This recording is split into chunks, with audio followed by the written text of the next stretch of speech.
साल का था तब उसका विवाह हो चुका था और अचानक ही उसकी माँ का देहांत हो गया। माँ के मरते ही उसे मालूम हुआ कि वह कितना असहाय है। बहनों के विवाह हो चुके थे, कोई और दूसरा भाई था नहीं। बेचारा घर में जाने से ही डरने लगा, माँ के लिए रोता रहता। जिस कोठरी में माँ ने देह त्याग किया था, उधर आंख तक ना उठा कर देखता। घर में एक बुआ थी, वह हरिधन को बहुत ही प्यार करती थी। बार बार पूछती, बेटा कुछ खाओगे? अब उसे घर में पहले से ज्यादा प्यार मिलता, पीने को ज्यादा दूध मिलता, खर्च करने के लिए पैसे भी मिलते थे। परंतु इन सब से वह घाव पूरा ना होता जो उसकी माँ की मृत्यु से लगा था। यह प्यार दुलार बार बार माँ की याद दिलाता। माँ की खुड़कियों में जो मजा था वह इस दुलार में कहाँ। साल भर वह इसी दशा में रहा, फिर उसकी दुनिया बदल गई। उसके पिता ने दूसरी शादी कर ली, एक नई स्त्री जिसे सब माता कहते थे। वह देखते ही देखते काली घटा की तरह उसके घर में आई और उसके भूमंडल पर छा गई। सारी हरियाली, सारे प्रकाश पर अंधकार का पर्दा पड़ गया। हरिधन ने इस नकली माँ से एक बार भी बात ना की, कभी उसके पास तक नहीं गया। एक दिन घर से निकला और अपने ससुराल पहुँच गया। बाप ने बार बार बुलाया, पर बाप के जीते जी वह उस घर में ना गया जिस दिन पिता के देहांत की सूचना मिली। हरिधन को एक प्रकार का ईर्ष्या में हर्ष हुआ। उसकी आंखों में आंसू की एक बूंद तक ना आई। अपने ससुराल पहुंचकर हरिधन को मानो एक नया संसार मिल गया हो। उसकी सास ने मानो किसी वरदान की तरह उसके सुखी जीवन में हरियाली कर दी।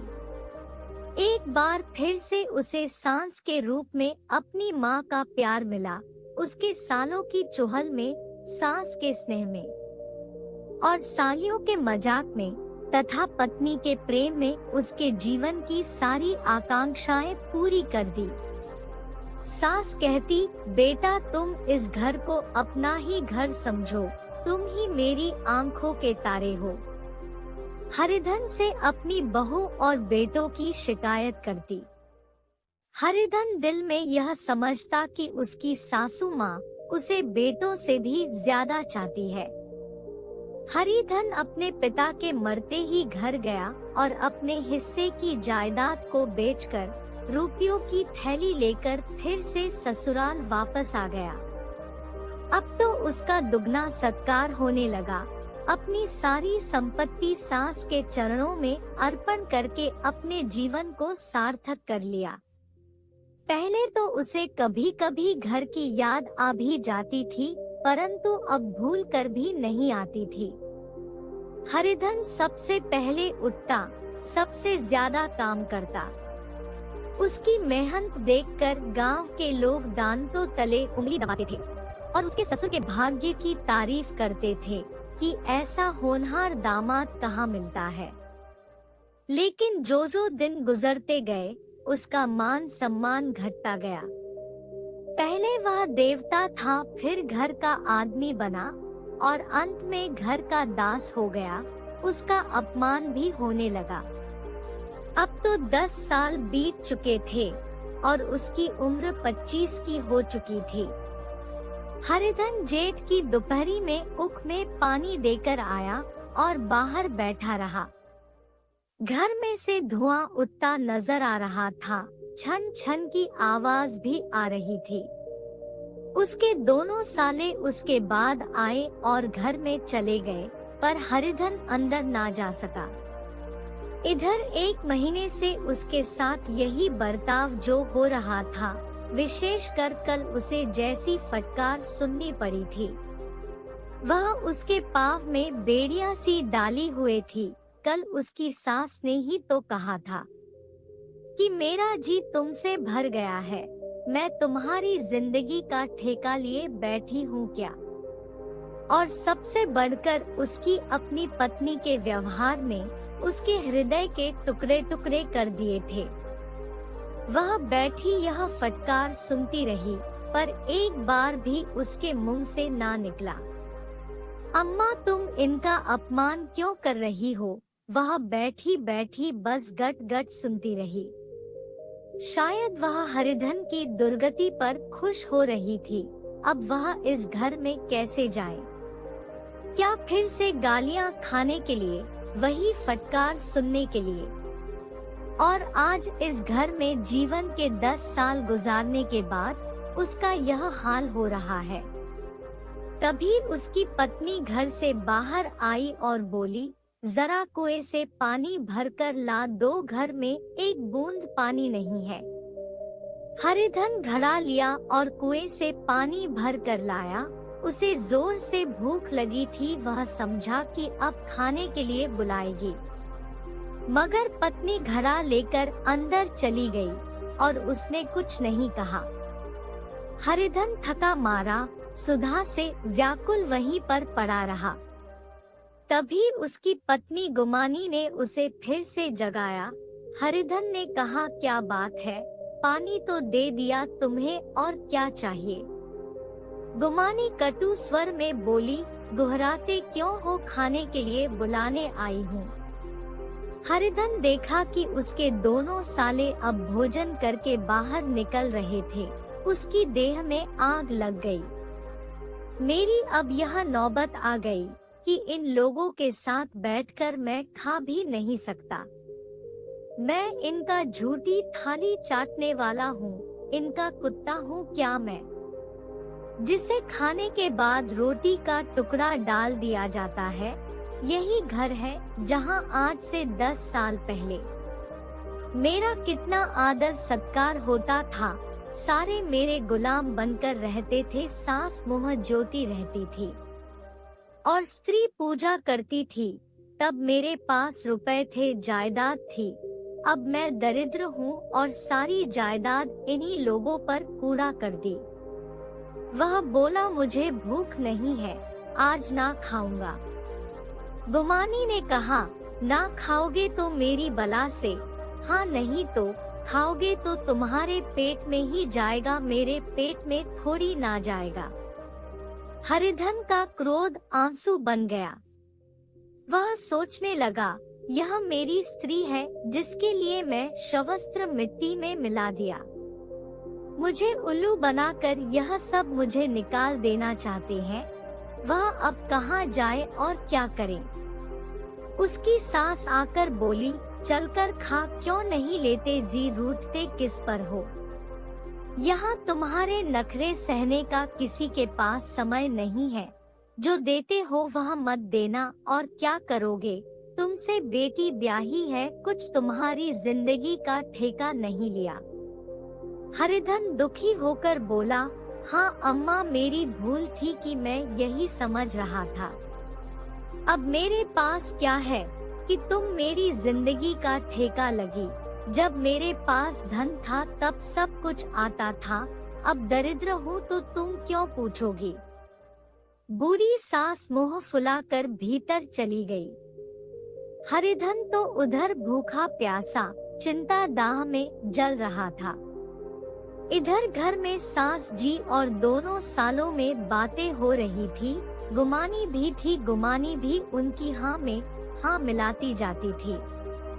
एक साले ने कहा, हम लोगों की बराबरी करते हैं, यह नहीं समझते किसी ने जिंदगी भर का ठेका नहीं ले रखा। उनका 10 साल हो गए, इतने में क्यों 2-3 हजार ना हड़प हो गए होंगे।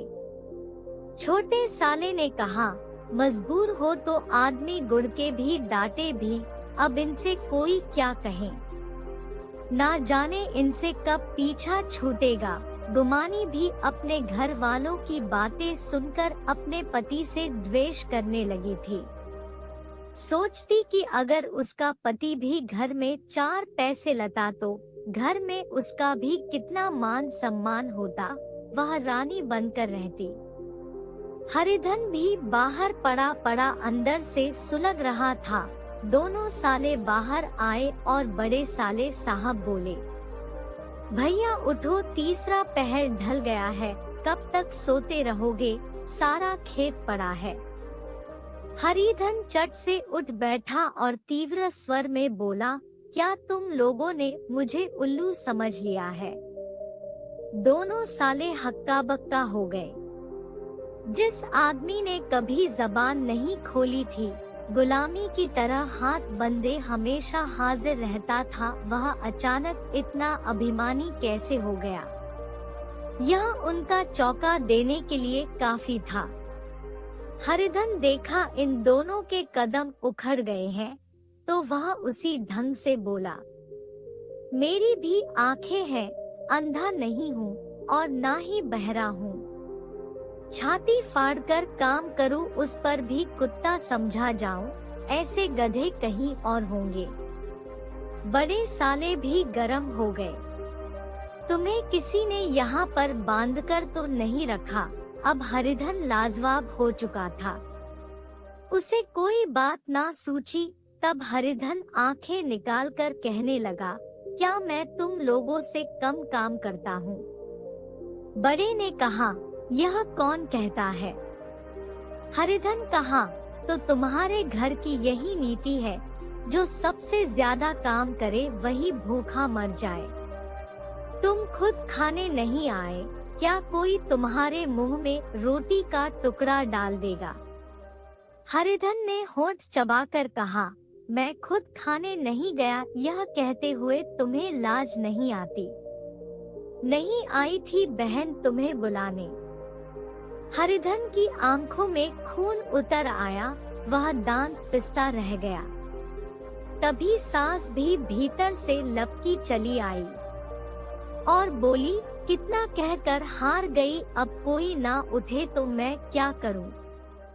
हरिधन ने विश्व खून और आग से भरे हुए स्वर में कहा, मैं तुम्हारे लड़कों का झूठा खाने के लिए हूँ, मैं कुत्ता हूँ कि तुम लोग खाकर मेरे सामने रोटी का टुकड़ा फेंक दो? बुढ़िया ने ऐड कर कहा, तो क्या तुम मेरे लड़कों की बराबरी करोगे? अब हरिधन परास्त हो गया। बुढ़िया के एक वाक्य ने उसका सारा काम तमाम कर दिया। उसकी तनी हुई बोहें ढीली पड़ गई, आंखों की आग बुझ गई, फड़कते हुए नथुने शांत हो गए। उसके कानों में बस एक ही वाक्य गूंज रहा था, क्या तुम मेरे लड़कों की बराबरी करोगे? और यह शब्द उसके हृदय में चुपके चले गए। ऐसा दर्द हुआ जिसका कोई अंत ही नहीं था। सारे घर ने खाना खाया, हरिधन ना उठा।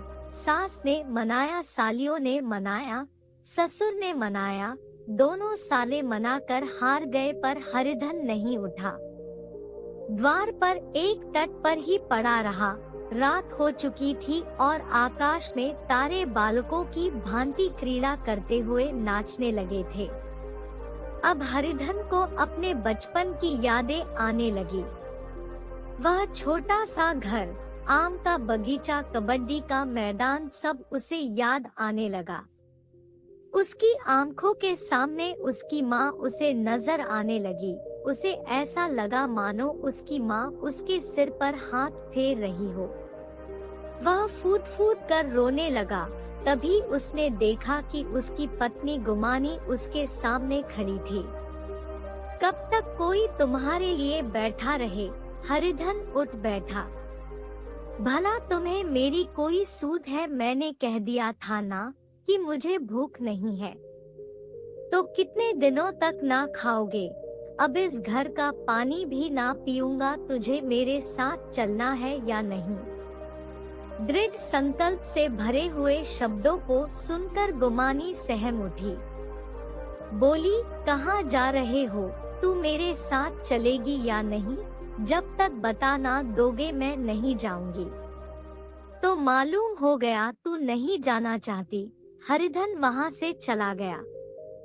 इस मिल की मंजिल हरिधन ने 5 घंटे में तय की। जब वह अपने गांव अमराइयों के सामने पहुंचा, तो उसकी मातृ भावना उषा की सुनहरी गोद में खेल रही थी। उन वृक्षों को देखकर उसका हृदय नाचने लगा। मंदिर का सुनहरा कलश देखकर वह उस तरफ दौड़ा, मानो एक छलांग लगाकर उसके ऊपर जा पहुंचेगा।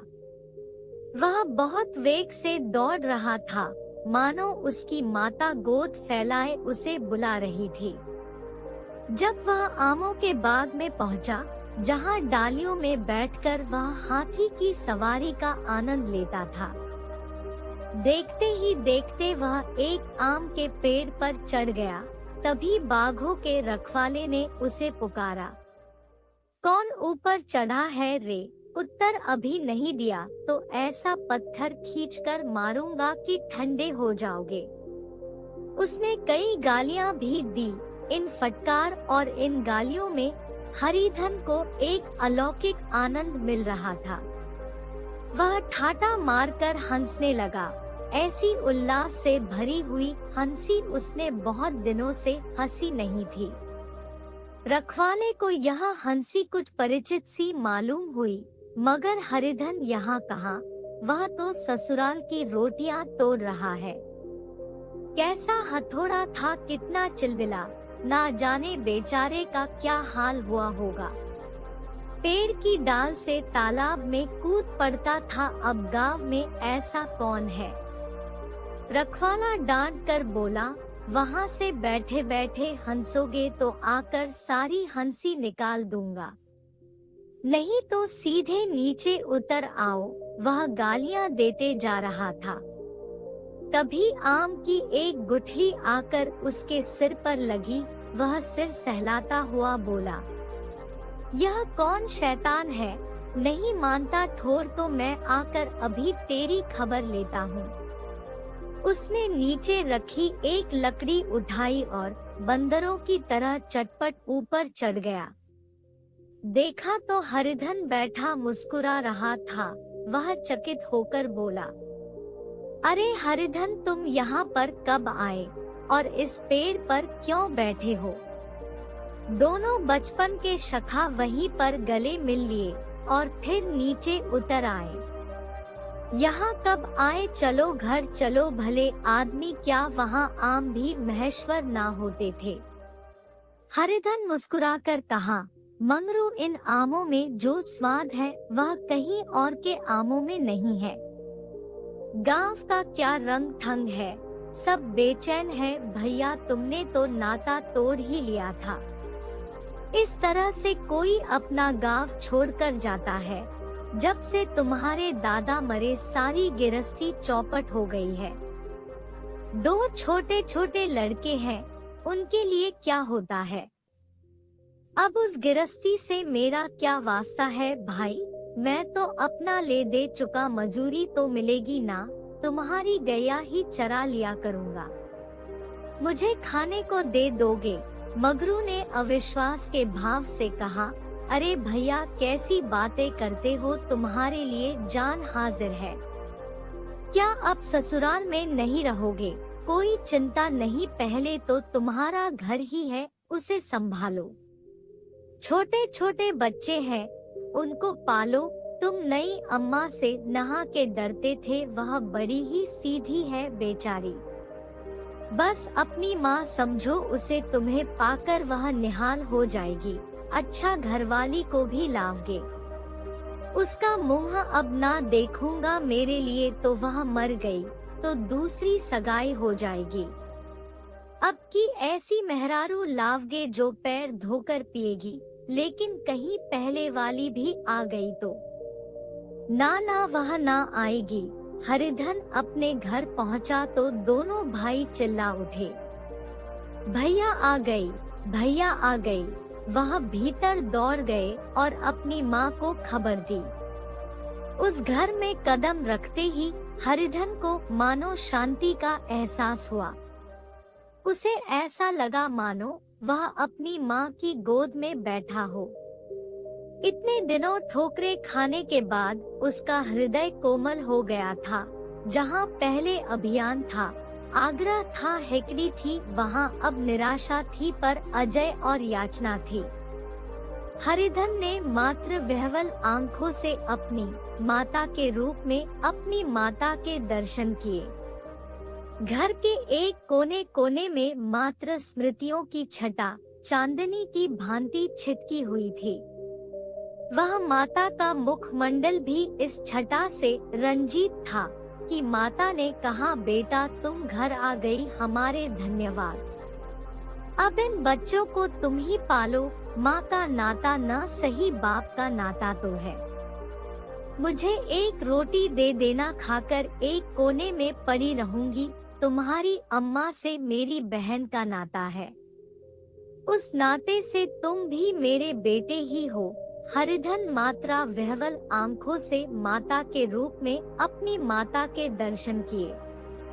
घर के एक कोने कोने में मात्र स्मृतियों की छटा चांदनी की भांति छिटकी हुई थी।